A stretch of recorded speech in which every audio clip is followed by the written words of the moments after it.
বাংলাদেশের এক বক্তা ওমর ফারুক, তাই না আব্দুল আলী?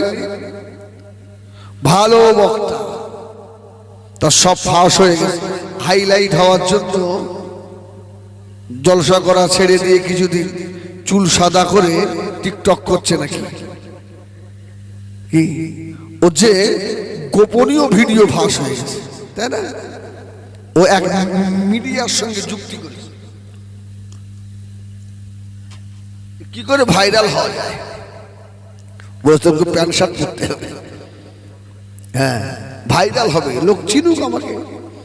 তোকে ভাইরাল হতে হবে তো প্যান্ট শার্ট পরতে হবে, ওয়াশ করা ছাড়তে হবে, চুল সাদা করতে হবে। কদিন করে একটু পাগলের ভান করলো, মিডিয়ায় হই হই। আর যত দেখবে ভণ্ডামি শুরু হয় ওই বাংলাদেশ থেকে। সবাই নয়, বাংলাদেশে আল্লাহর ওলি আছে না নেই? বাংলাদেশে হাক্কানি আলেম আছে না নেই? বাংলাদেশে বড় বড় আলেম আছে। আপনি সিনায় চলে যান, বড় বড় আলেম আছে। হ্যাঁ আপনার, হ্যাঁ এদিকে যে খালেদ সাইফুল্লাহ আইয়ুবী সাহেব বড় আলেম, এরকম বড় বড় আলেম যারা আল্লাহ ওয়ালা আছে, ওই কিছু পদের জন্য ওদের দুর্নাম হয়। ওরা আবার ওয়াজ করতে গিয়ে আমার ইন্ডিয়ার দুর্নাম করে, আমার ভারতের দুর্নাম করে। আমার দেশ, এটা আমার ইমান, ঠিক কিনা ভুল বলে? হ্যাঁ ওরা নাকি ভারতের ছবি দেখে দেখে খারাপ হয়ে যায়। কিন্তু দেখেন না বাংলাদেশের মুসলিম মেয়েগুলো যেভাবে টিকটক করে, আস্তাগফিরুল্লাহ, ওদের মুসলমান বলে মনে হয় না, ওদের কাওড়া বলে মনে হয়। ঠিক কিনা ভুল বলে? ওরা আমাদের ইন্ডিয়ার দিকে আঙুল তোলে। আমরা ইন্ডিয়ার হিন্দু মুসলমান একসঙ্গে বাস করি, আলহামদুলিল্লাহ। পাশে কীর্তন হয়, তার পাশে জলসা হয়, কোনো ঝামেলা নেই। ঠিক কিনা ভুল বলে? আল্লাহু আকবার। এত সুন্দর সম্প্রীতির দেশ আর আছে কোথায়? তোমরা আমাদের ছবি দেখে দেখে খারাপ হও, তোমাদের ছবি দেখে তাম বিশ্ব খারাপ হয়ে যাচ্ছে। পৃথিবীর মধ্যে বাজে দেশ যদি থাকে মুসলিম কান্ট্রি, সেটা এক নম্বর বাংলাদেশ, এক নম্বর। যে মানুষটা দেখবেন কাঁধে ঝোলা নিয়ে লাঠি নিয়ে নাটক করছে, সে আবার মঞ্চে উঠে ওয়াজ করছে। আচ্ছা আমি যদি আমার এই পশ্চিম বাংলায় ওই রকম নাটক করে বেড়াই, কেউ দাওয়াত দেবেন আপনারা? বলে ও শয়তান যেন ভিড়ে না ওঠে। হ্যাঁ যে গান গাচ্ছে তাকে ওরা স্টেজে তুলছে, ভাইরাল হবে। সেই মুজিবার নাকি নাম, হ্যাঁ সে শয়তান কি কি ধরনের খারাপ খারাপ ভিডিও করে, ওকে আবার মঞ্চে নিয়ে এসে নবীর মেম্বারে নিয়ে এসে মাথায় টুপি দিয়ে ওয়াজ করাচ্ছে। তোদের মতো অসভ্য আর কেউ আছে? আমার ভারতে ওটা নেই। আমরা তবলিগ, ফুরফুরা, আজানগাজি সব একসঙ্গে থাকি, ওয়াজ মাহফিল হয়, স্টেজে কেউ কোনো শ্রোতা জুতো চড়ে দেয়। তোমরা আমাদের দিকে আঙুল লাগাও, ওরা নাকি ইন্ডিয়ান ছবি দেখে খারাপ হয়ে যাবে। আল্লাহ মাফ করে। হ্যাঁ ওরাও আমার ভাই, আল্লাহ ওদেরকে হেদায়েত করুক, বলুন আল্লাহুম্মা আমিন। হাক্কানি বাংলাদেশের আলেমগুলো ওদের জন্য মানুষের সম্মুখে মুখ দেখাতে পারছে না। বড় বড় আলেম আছে বাংলাদেশ, যা আমাদের ভারতে কম আছে। আজকে এত সুন্দর মাহফিল, এই যে একটু প্রচন্ড গরমের ভিতরে, ঠিক কিনা ভুল বলেন? আচ্ছা এই গরমটা যে হচ্ছে, এই নিয়ে কি একটু কেউ আমরা ভেবে দেখেছি?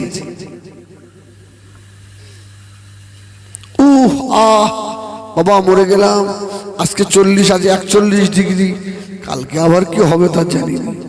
এমন হচ্ছে না, হচ্ছে না। বাংলাদেশে দেখলাম সব ইউটিভিতে ওরা সব ইস্তেসখারের নামাজ পড়ে দোয়া করছে, ভালো জিনিস। আমাদের ইন্ডিয়ায় হয় না। সব বাংলাদেশি সব জমাত করে আল্লাহর কাছে আপনার রোনা জারি করছে, আল্লাহ ক্ষমা করে দাও, আল্লাহ ক্ষমা করে দাও। সুবহানাল্লাহ বলে, আল্লাহ তোমার রহমতের বাড়ি বর্ষণ করো, আল্লাহ অপরাধী বলে শেষ করে দিও না, আল্লাহ ওরা দুর্বল, সহ্য করতে পারবো না, আল্লাহ। আল্লাহ যদি রহমতের দরিয়ায় একটু জোশ লেগে যায়, কি আল্লাহ ক্ষমা করতে পারে না? আমরা ছোটবেলায় দেখেছি, পানি না হলে সে আমরা একটা গান বলতাম, আপনাদের মনে আছে? আল্লাহ মেঘ দে পানি দে। আর আল্লাহর কি দয়াও হতো, পানিও হতো। ঠিক কিনা ভুল বলে? হ্যাঁ, ছেলেকে ওই একটা বাচ্চাকে বসিয়ে রেখে 7 পুকুরের পানি এনে মাথায় ঢালা হতো। আল্লাহর কি দয়া হতো, পানিও হতো। তো তখন এত হুজুর ছিল, এত হাবেজ সাহেব মৌলী সাহেব ছিল, এত মৌলী সাহেব, এত হুজুর সাহেব, এত হাজি সাহেব, এত সাহেবের বাস ছিল না। ওই বাচ্চাদের দোয়া আল্লাহ পাক কবুল করতেন, রহমতের বাড়ি বর্ষণ করতেন। মুরব্বীরা মাঠে গিয়ে ইস্তেসকারের নামাজ পড়তো, হাতে করে ছাতা নিয়ে যেত। জোরে বলুন সুবহানাল্লাহ। আমার মুরব্বীদের কাছে শুনেছি, হাতে করে ছাতা নিয়ে যেত। কিরে, ছাতা নিয়ে যাচ্ছিস কোথায়? পানি নেই হাতে, ছাতা কেন? বলে আল্লাহ দরবারে মাঠে রৌদ্রে নামাজ পড়লে, ইস্তেসকারের নামাজ পড়লে, দোয়া করলে আল্লাহ পানি দেবে, ভিজতে ভিজতে আসবো, ছাতা নিয়ে যাচ্ছি। জোরে বলুন সুবহানাল্লাহ।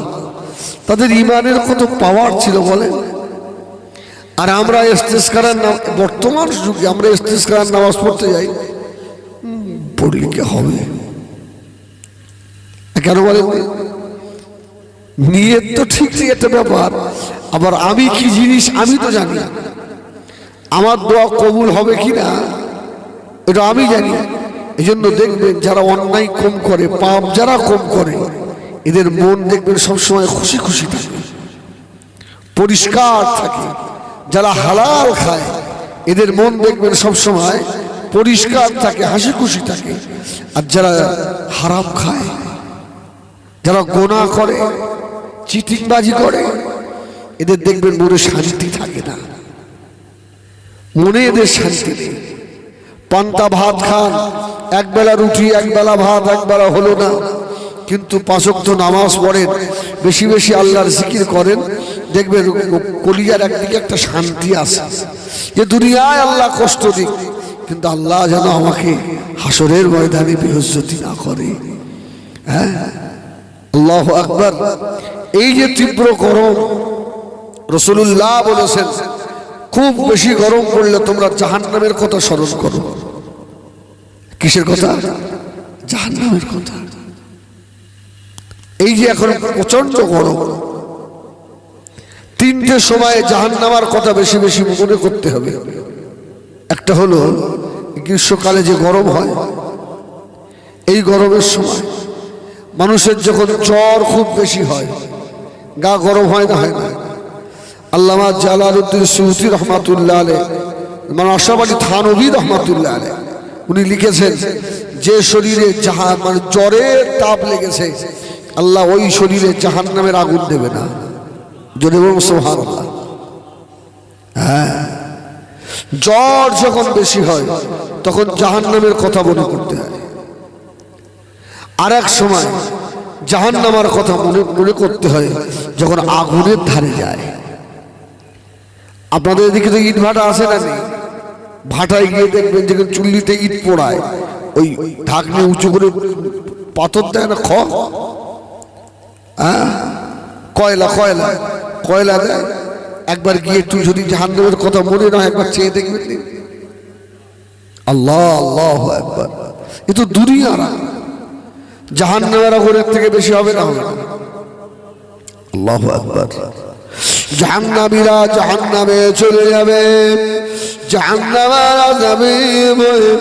আল্লাহ নবী বলেছেন কিছু মানুষ এমন হবে এদের নিজের গায়ের গোশত নিজেরা কামড়াবে। আল্লাহ, ও আমার ভাইজানেরা, ও সোনাবালিকেরা, ও জওয়ানেরা, আল্লাহ নবীকে আল্লাহ পাক জান্নাত জাহান্নাম দেখিয়েছিলেন। নবী আমার উম্মতি উম্মতির জন্য জাহান্নামের আযাবের জন্য আল্লাহ দরবারে দোয়া করেছে, আল্লাহ আমার উম্মতদের জাহান্নামে দেবেন না। জাহান্নামের আযাব আমার উম্মাহ সহ্য করতে পারবে না। আল্লাহ আল্লাহ নবীকে আল্লাহ পাক খুশি করে বললেন, ওয়ালাল আখিরাতু খায়রুল লাকা মিনাল উলা। জোরে বলুন সুবহানাল্লাহ।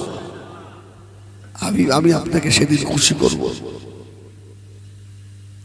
তাফসীর কারকেরা লিখেছে আমার নবী অতক্ষণ খুশি হবেন না যতক্ষণ আমার নবীর একটা উম্মত জাহান্নামে থাকবে। জোরে বলুন সুবহানাল্লাহ। যে নবী এতটা ছাড় করে দিল, ওই নবীর সুন্নতগুলো মুখ থেকে আপনি কিভাবে উড়িয়ে দেন? ওই নবীর সুন্নত কি আপনার ভালো লাগে?